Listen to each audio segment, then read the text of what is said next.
ආයිබෝවන් ආදරණීය පුංචි දුවේ පුතේ ඔන්න අපි දැන් සූදානම් වෙලා ඉන්නවා පාංශු ඛාදනය ගැන පොඩ්ඩක් ඔයාලත් එක්ක පුංචි පරීක්ෂණයක් කරන්න.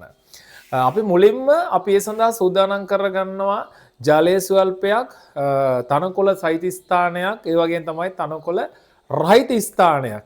අපි බලමු මේ ස්ථාන දෙකේදී ජලය දැම්මට පස්සේ පසට මොකද වෙන්නේ කියන එක.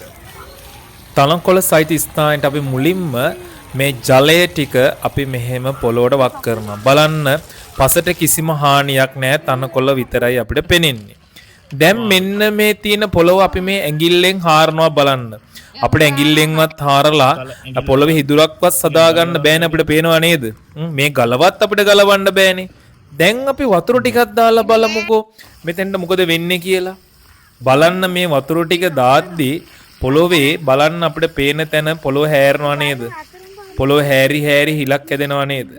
මෙන්න මෙහෙම තමයි පුතේ අපිට දැනගන්න පුළුවන් පාංශු ඛාදනය වෙන්නේත් මෙහෙමයි. තනකොළ සහිත ස්ථානයකට වඩා තනකොළ නැති තැනකට වතුර ටිකක් වැටෙන්න ඒ පස සේදීගෙන යන වැඩි. ඒ හින්දා අපි මේකට කියන්නේ අපි පාංශු ඛාදනය කියලා.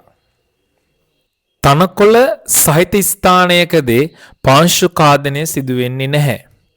පාංශු ඛාදනය සිදු වෙන්නේ මෙන්න මේ වගේ තනකොළ නැති ස්ථානවලදී. ඒ නිසා අපි තනකොළ වවමු පාංශු ඛාදනය සිදුවන ස්ථානවල ආරක්ෂාවට.